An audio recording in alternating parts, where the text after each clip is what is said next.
Night what a match భయ్యా. Mumbai Indians versus KKR మ్యాచ్లో Mumbai Indians worst performance అని చెప్పుకోవచ్చు.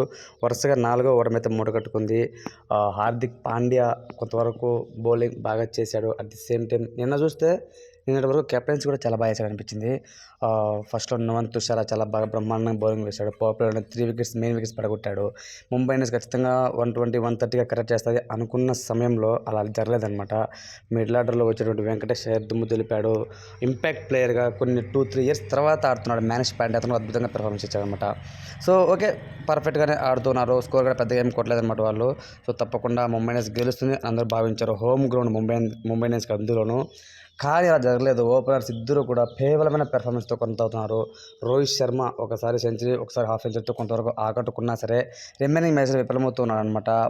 T20 వరల్డ్ కప్ సెలక్షన్ అయిపోయి టీమ్స్ ప్రకటించిన తర్వాత ఈ విధంగా దారుణంగా ఫెయిల్ అవ్వడం రోహిత్ శర్మ కానివచ్చు, లేదా తిలక్ వర్మ కానివచ్చు, ఒక సూర్యకుమార్ యాదవ్ మినహాయించి, అంటే తిలక్ వర్మ ఈ పెర్ఫార్మెన్స్ ఈ రోజు బాగాలేదనుకోండి, అతను కూడా కొంతవరకు యావరేజ్గా బాగా ఆడుతూ వస్తున్నాడు.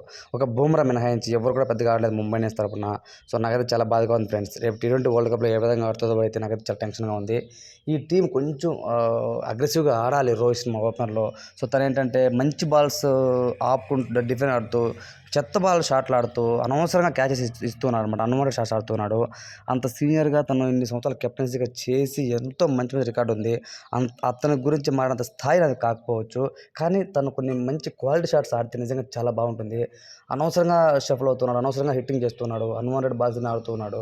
సో అది కొంచెం తగ్గించుకోవాలి. అలాగే ఇషాన్ కిషన్ కూడా, సో తను కూడా ఎప్పుడు కొట్టాలా ఊపాలని ఎప్పుడు ఊపి మీద ఉంటే మ్యాచెస్ విన్నర్ అనమాట. ఇంకపోతే హార్దిక్ పాండ్యా, సో తను బౌలింగ్ బాగా వేశాడు కానీ బ్యాటింగ్ మళ్ళీ విఫలమయ్యాడు. కేవలం ఒక పరుగుతో వెందిగాడు అనమాట. సో మొత్తానికి అయితే కేకేఆర్కే అన్ని క్రెడిట్ ఇచ్చుకోవచ్చు అనమాట. వరుణ్ చక్రవర్తి బౌలింగ్ బాగా వేశాడు. లాస్ట్లో మిచెల్ స్టార్క్ బాగా వేశాడు. తన పెట్టిన 20 crores మించి నేను న్యాయం చేసి నాకైతే అనిపించింది అనమాట. ఓవరాల్గా ముంబై ఇండియన్స్ టీం అయితే ఓడిపోయింది. సో ఫ్రెండ్స్, ముంబై ఇండియన్స్ ఆడితే మీ ఒపీనియన్ ఏంటంటే కామెంట్ తెలియచేయండి. Thanks for watching.